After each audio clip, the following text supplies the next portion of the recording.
I so much love the Nigerian Chinchin. That is why I'm always willing and ready to share this recipe with everyone so that you can make it at home. So here is how to make it. In a bowl, you pour in your flour, sugar, salt, baking powder, egg, milk, and lastly butter.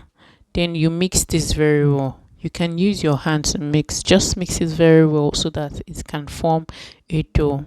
Then you place it on a flat surface, but before then make sure you sprinkle um flour on the flat surface.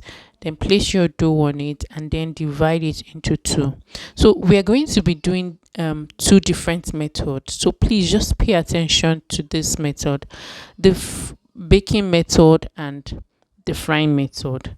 Now after you've rolled out your dough, just try to, if you don't have a cutter, you can use your knife. You can first cut out the rough edges and then cut it vertically or horizontally, anyone you want, and then divide or cut it into smaller chunks, whatever size you want, just like I am doing in the video. So like I said earlier, we're going to be trying two different methods. The first one is the regular one, that's frying method, and the second one is baking method. Yes, you can bake your chin chin in the oven. When you're done with the first part, do the same thing for the second dough. Roll it out and cut it into smaller chunks. For the baking method, place your parchment paper in your baking pan, then pour in your raw chin chin on it.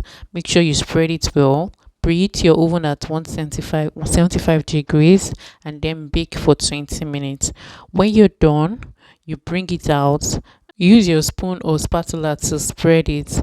Then you can then pour in very little bit of oil. You can see I'm using my baby spoon, very little, like quarter teaspoon. You can also skip this part if you don't want.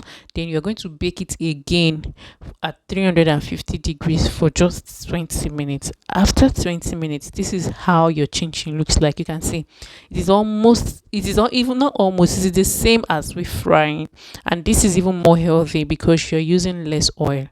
So for the frying method, try to let your oil be very hot before you pour in your chin chin. So fry it when it is golden brown. You can place a kitchen tissue on your plate so that it can soak out the oil you use in frying. Then try to always spread it out so that it can become cool before you transfer it into whatever container you want to transfer it into.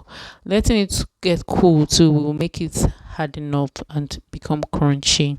So for this recipe, I was able to get this small jar of chin chin, like you can see here, and a bigger one. So that is about 1.5 jars of chin chin.